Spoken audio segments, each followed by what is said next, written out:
Deep into the preparation of Season 7 of Revisionist History, one bitterly cold day, I sent my producers Lee Mengistu and Eloise Linton on special assignment. Fly to Detroit, rent a car, go north on I-94 for a stretch, then turn right off the freeway on the Fred Moore Highway and drive all the way to the banks of the St. Clair River, where they will come upon a factory. This is a dumb question. Is it like high security? Oh, no.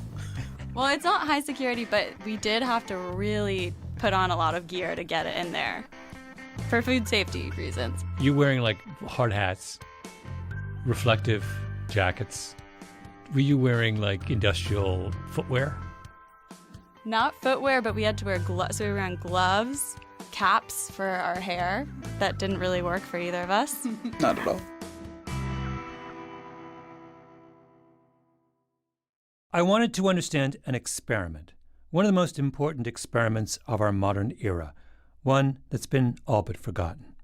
And, crucially, for my own selfish purposes, I wanted them to take a taste test. I'm gonna close my eyes.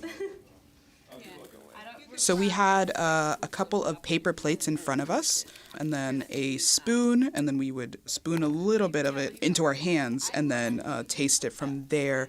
I will say that I took way too much. It was overwhelming, for sure. Okay. Guess I'll put too little. Okay. This one first. Okay. Oh, That's strong, yeah. wow. Yeah, right. You weren't blinded. But you didn't know which was which, so you have two little plates in front of you. Could they tell the difference? Yes. The insiders at the factory know the difference. The rest of us, not so much. My name is Malcolm Gladwell. You're listening to Revisionist History, my podcast about things overlooked and misunderstood. This is part 2 of our investigation of magic wand experiments. Impossible experiments that could only be done if we waved a magic wand.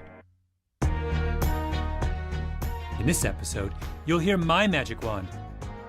By way of a journey from the banks of the St. Clair River to the tallest mountains in Europe, on to India, and then Ohio.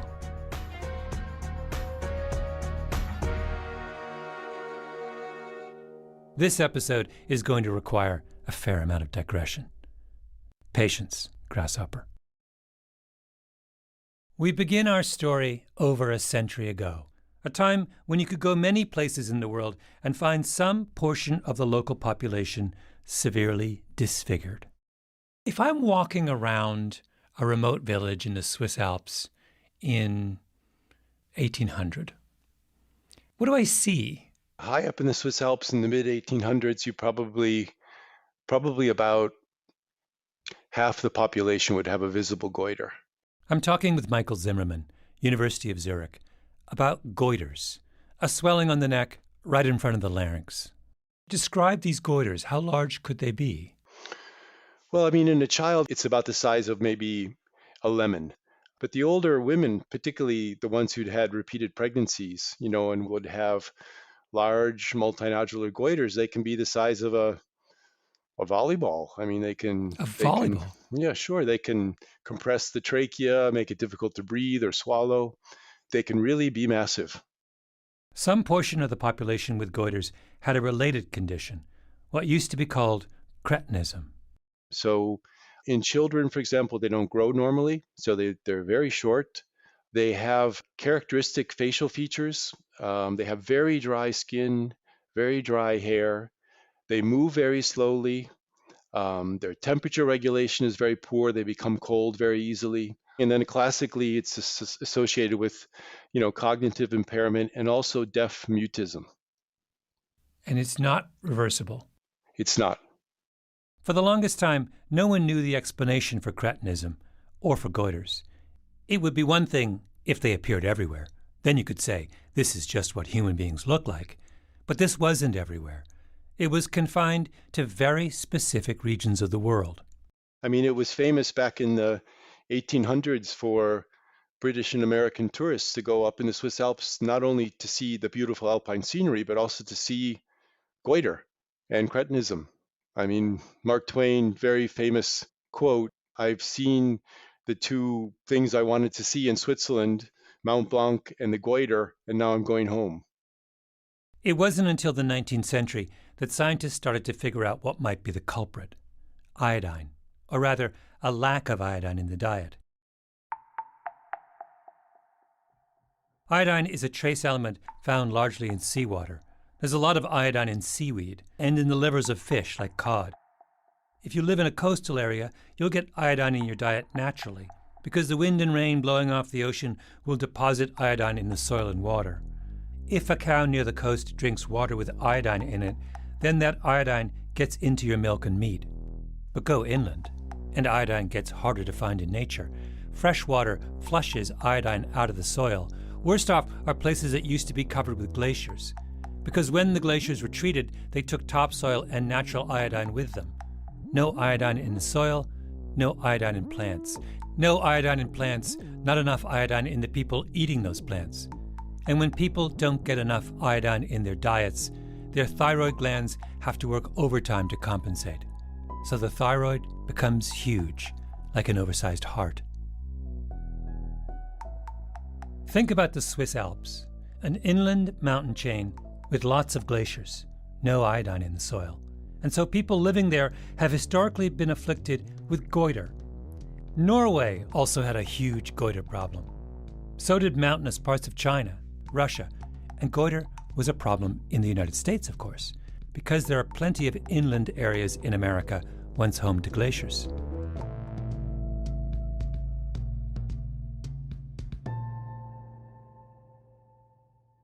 There's a book published in the 1920s called Defects Found in Drafted Men, which is simply a compendium of the physicals conducted by the U.S. Army on draftees during the First World War. So basically, we're looking at the entire reasonably healthy male population, young male population of the United States gets examined by a doctor, and their health condition is noted in this book. Correct. It must be a massive book. It's a big, thick book, yeah. That's the economist Jim Firer, who published a study based on that data. This is pre-computerized, shaded maps showing where some diseases were common and where some weren't. And this led to the discovery of what's known as the goiter belt, which is the place where goiter was endemic, which is the upper Midwest. The goiter belt. Just to give you a sense of the problem, in Houghton County, which is Michigan's Upper Peninsula, 538 young men were brought before the draft board. A third of those draftees showed, quote, a demonstrable enlargement of the thyroid. In some cases, the goiters were so large the men were turned away from the Army because they couldn't button up the collars of their uniforms. Firer estimates the lack of iodine in places like Houghton County caused significant cognitive impairment, as much as a standard deviation in IQ, which is a lot.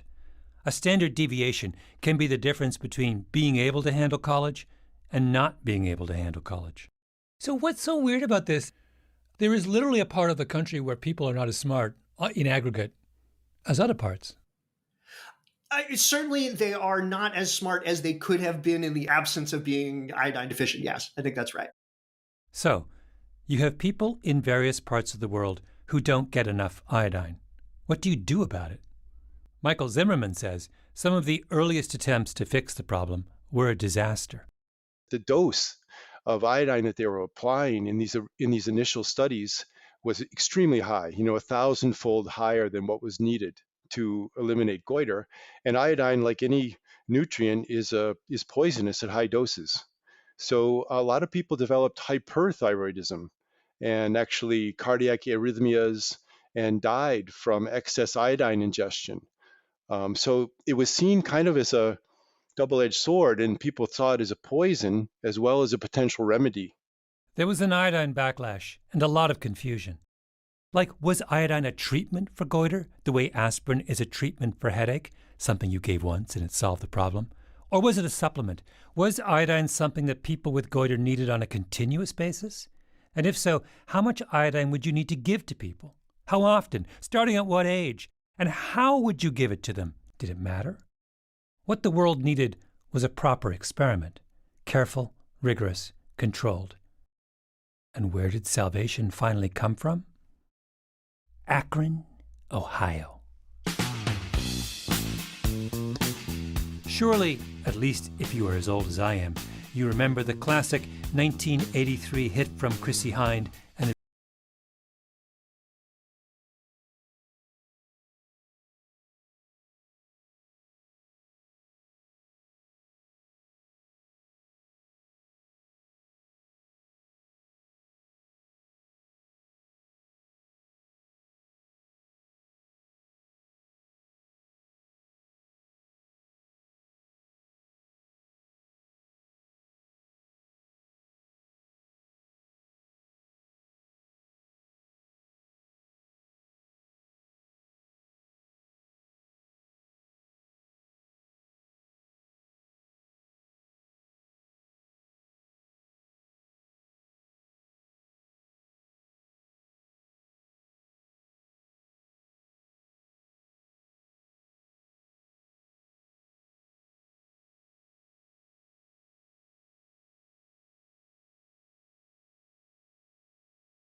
Before we go any further, a few words about my magic wand experiment.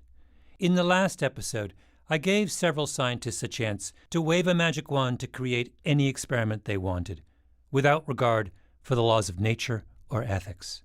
And then I pounded my chest and said that my magic wand would be the best of all.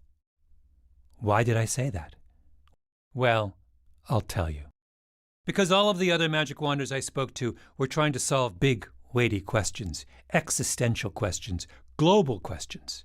Me? I'm being super practical. Mine is news you can use. Mine is a subtle tweak on an experiment that already happened.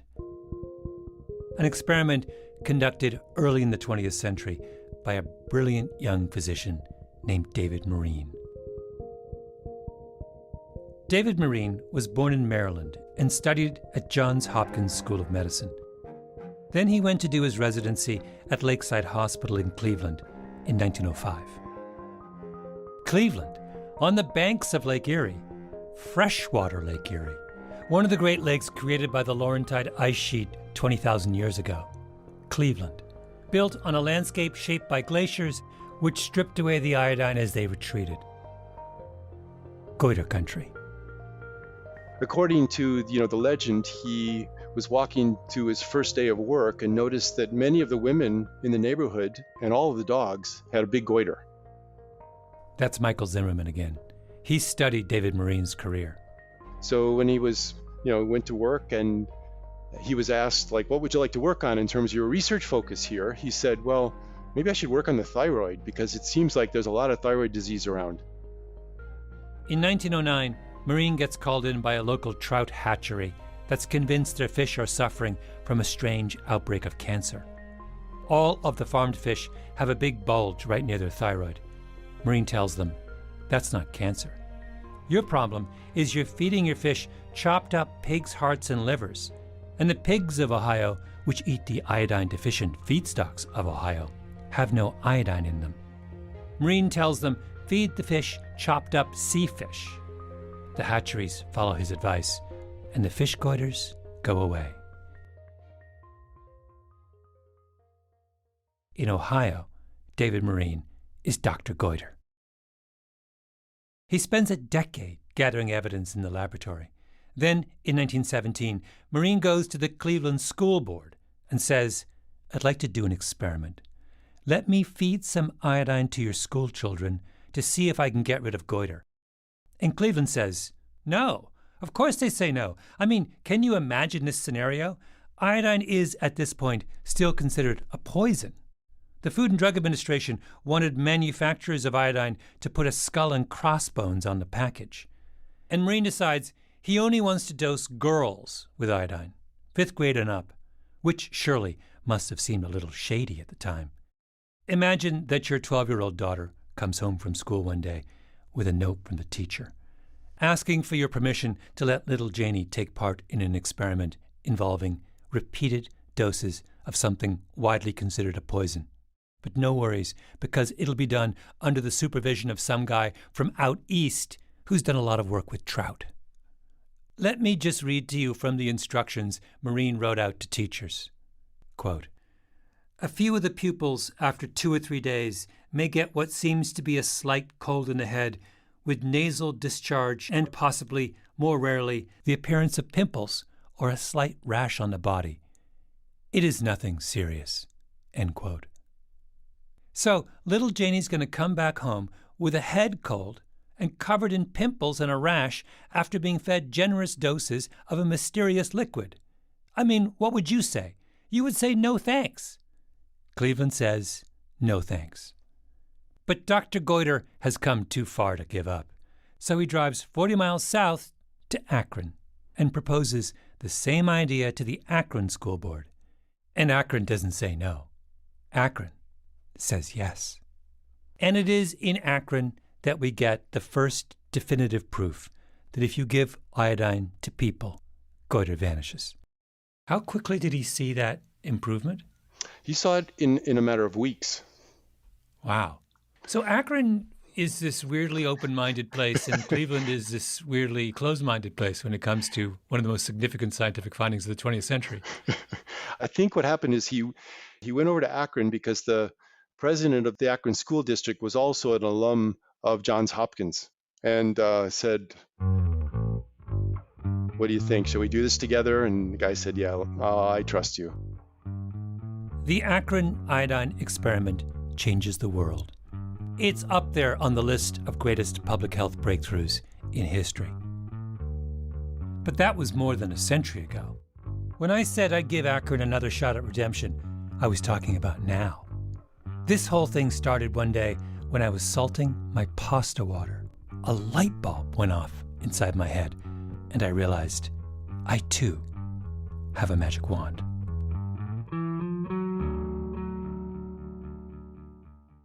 First thing I did with my magic wand idea, I called up Sema Sagayer, who runs a data analytics nonprofit called Surgo Ventures. Lots of very smart people using data to solve public health problems. What do we not know about vaccine hesitancy? I think one interesting thing that we do not know is whether an injection actually matters. So I looked at a number of studies, and none of them actually explored whether the form of the vaccine matters. What she means by form is that there are plenty of ways to deliver a vaccine. One is by needle in a doctor's office, but you can give yourself a flu shot through an inhaler. And the same thing is being developed for a COVID vaccine.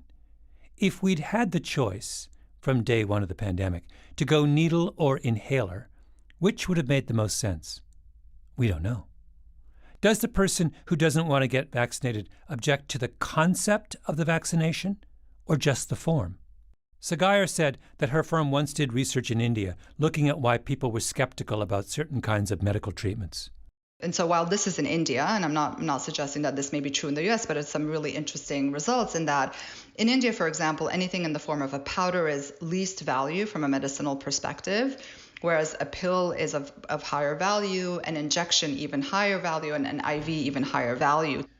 Are Westerners like Indians? Do we have an implied hierarchy when it comes to the form a medicine takes? We don't know. So it could be that for some people, a vaccine in the form of an inhaler may not be as valuable or perhaps as robust as an injection, for example. It's perception. Like, I don't want to use it because I can't imagine that inhaling a vaccine is going to work. That's the thinking. And I can actually sort of understand that intuitively there will be a lot of people, particularly enthusiasts, who will be like, no, give me the real, I want a little bit of pain. I want the real deal. Who knows where it's going if I'm just sniffing it? I mean, I'll be very honest, that's how I feel personally. Despite being a scientist and knowing that inhalers work, I would be like, I'd rather get an injection because my mental model of vaccinations are injections, right? Yeah. That's how vaccines have always been given.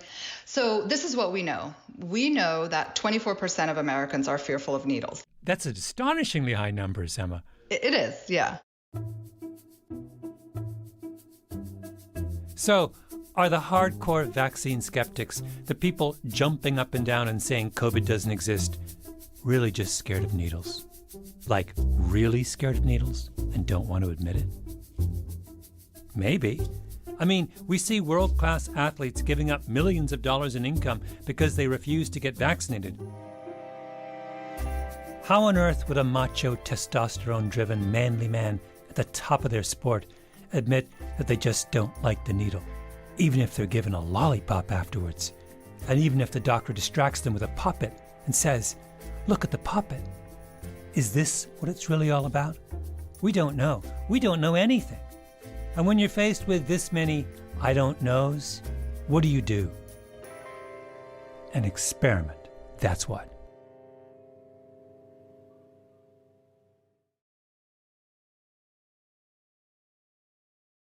When David Marine did his experiment on the schoolgirls of Akron, he made them drink a little iodine suspended in solution. But that obviously isn't practical if your goal is to give iodine to everyone in Akron on a continuous basis. Besides, there were lots of iodine skeptics around. Were they going to drink iodine straight up, day in, day out? Probably not. He needed a better solution. Why does everyone settle on salt as the appropriate agent for delivering iodine to the population? Yeah. Well, salt is, in a way, it's a very good food fortification vehicle, period. I mean, it's consumed by everybody in the population. Michael Zimmerman again. It's consumed in moderation. I mean, we eat too much salt, but no one can eat like 20 or 30 grams of salt in a day, right? It's a good vehicle for iodine because iodine is such a trace essential element where we just need micrograms per day. You can easily add it into a few grams of salt. So it just disappears in there and it's very stable. So if added to reasonable quality salt, it's stable as well. And it's very cheap, right? So most places salt is a very cheap commodity and even the poor can afford it. Marine has a colleague, David Cowie, who starts writing letters to the big salt companies of the Midwest, pitching the iodine idea. I'm desirous of getting in communication with the proper person in your company with whom to take up the question of the iodization of all salt used as food in Michigan. He writes to Morton Salt in Chicago, owned by Mr. Morton. He writes to Diamond Crystal Salt in St. Clair, just up the river from Detroit. Before carrying our work any further, we are anxious to counsel with the salt manufacturers and distributors in Michigan, acquaint them with our plan, give them all the information we have, and get their ideas on the question, particularly as to whether there would be any objection from their viewpoint. It works. And soon enough, every salt company in the country has agreed to add a dash of iodine to their salt. And that's why there's no goiter to speak of in Cleveland or Akron or anywhere else in the Goiter Belt. Why the IQs of the people in the Upper Peninsula of Michigan are no longer a standard deviation lower than everyone else's. Why the salt you buy in the supermarket today has a label on the bottom, iodized salt. That's why I sent my producers Lee and Eloise to Michigan on a cold winter's day, to the St. Clair facility of the Diamond Crystal Salt Company, the company that said yes to David Cowie and David Marine a century ago, a big, rugged, ancient, iconic factory, shimmering in white dust. Salt. Salt everywhere. A temple of salt. So iodine looks very similar to salt. It looks almost identical to salt. Okay. I had no idea. Lee and Eloise saw the sacks of iodine waiting to be added to mountains of salt. And then they went to a small conference room to answer the crucial question. Is salt the kind of miraculous substance where you can sneak all kinds of stuff into it and no one will be the wiser? Wait, so where did the taste test take place? You're in what kind of room? Just a general meeting room in the back. We had lunch all together. We had burgers and fries. And then we did the taste test after that. And wait, did the fries come salted or did you salt them? It came catered, so neither. They didn't need salt, but there was salt on the table. Of course there was. They were in the bosom of the Diamond Crystal Salt Company, one of the nation's premier salt-making facilities. The entree is going to be perfectly salted.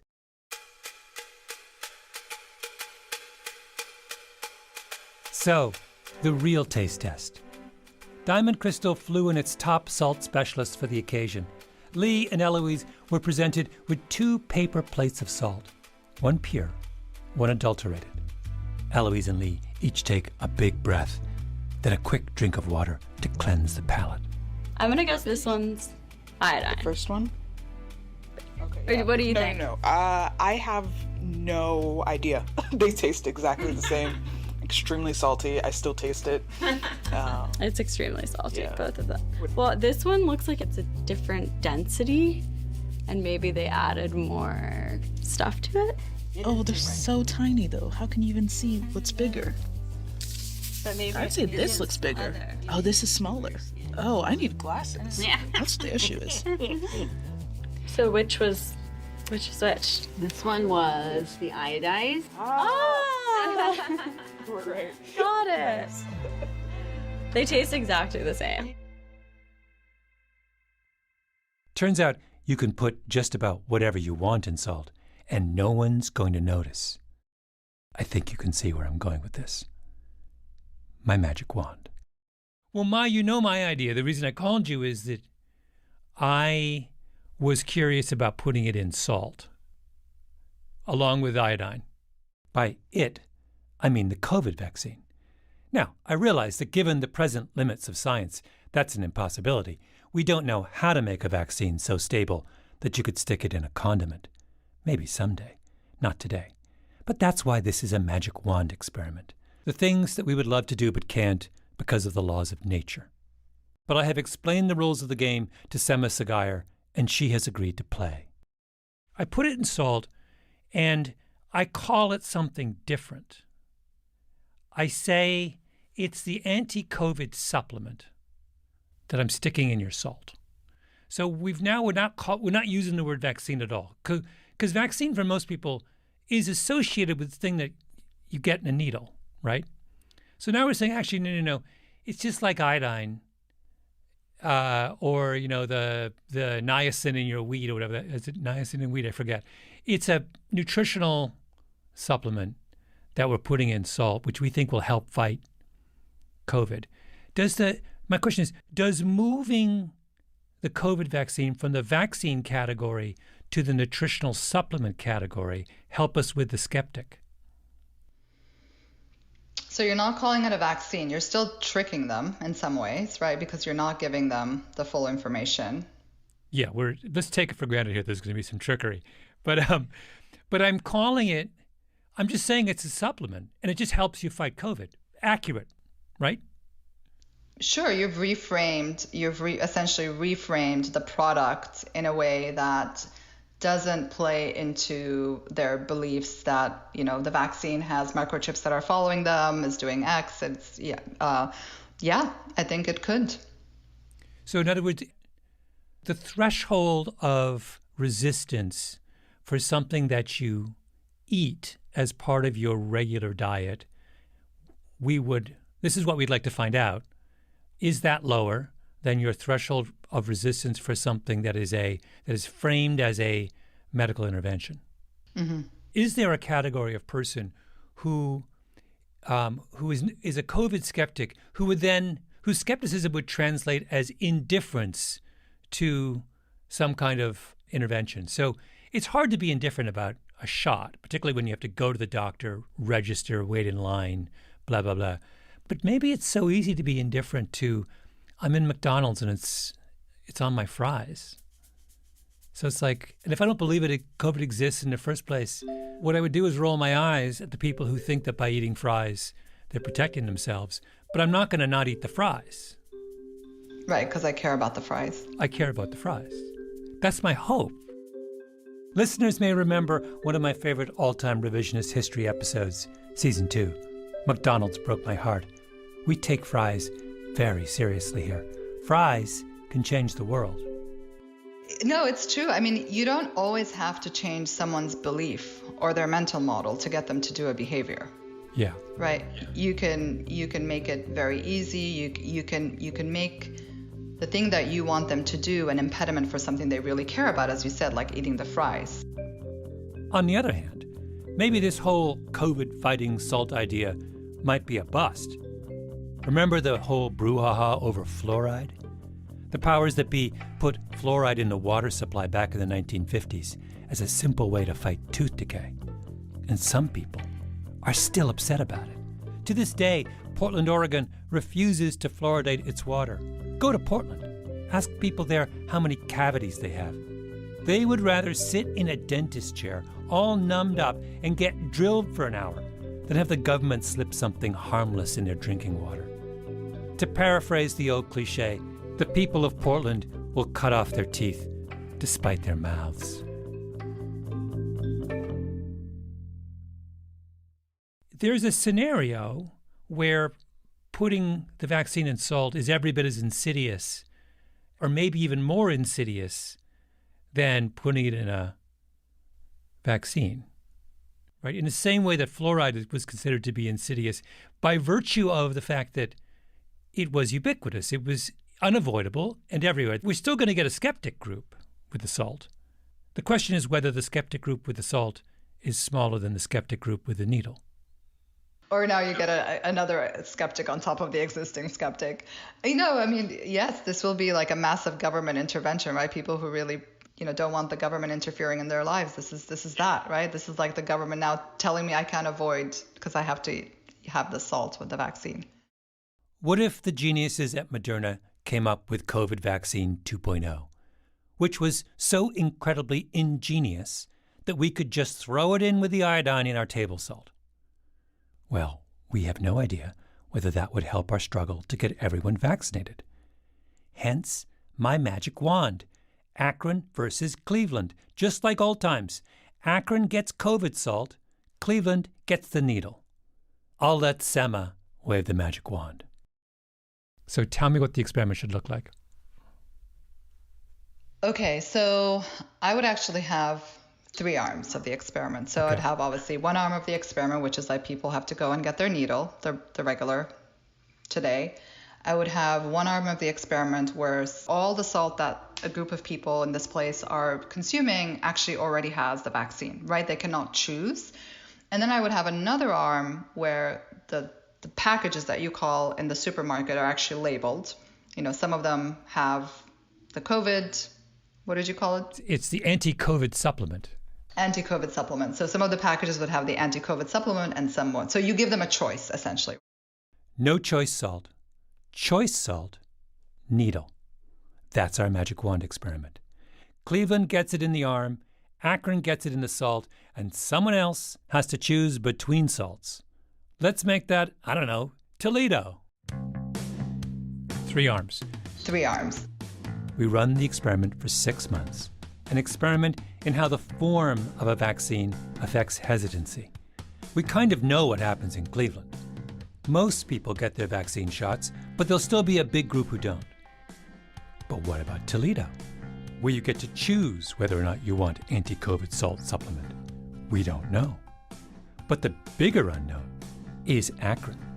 You can't live in Akron and not get vaccinated unless you systematically remove all salt from your diet. Never eat out. Consume flavorless pasta and soup. Suffer.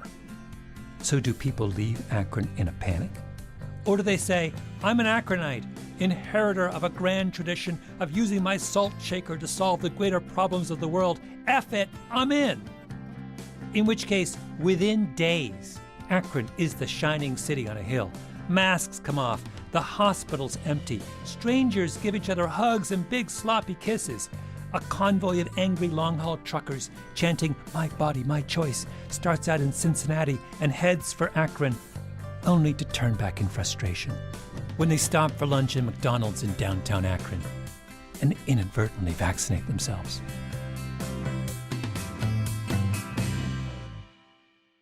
And soon people across this great country, from California to the New York Island, from the Redwood Forest to the Gulf Stream waters, would rise up and say with one voice, I'll have Akron salt with my fries. Salt that tastes like freedom. I went back to Ohio. All my fears were gone. There were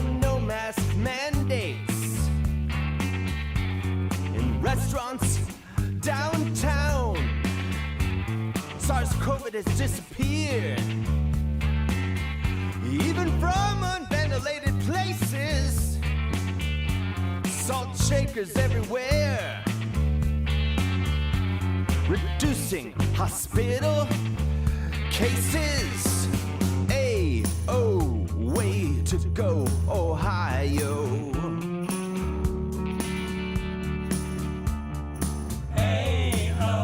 Way to go, Ohio.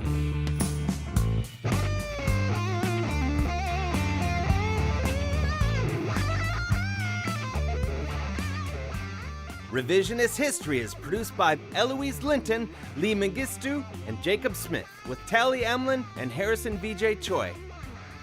Our editor is Julia Barton. Our executive producer is Mia LaBelle. Original scoring by Luis Guerra, mastering by Flawn Williams, and engineering by Nina Lawrence. Fact-checking by Keishel Williams. Oh, and special thanks to Dave Hill on vocals and guitar. Additional engineering by Eamon Drum and Jarosh Jovanovic at the Bridge Studios. Our voice actor was David Glover. Thanks also to the University Hospitals of Cleveland Archive and the folks who make diamond crystal salt at the Cargill Salt Plant. I'm Malcolm Gladwell.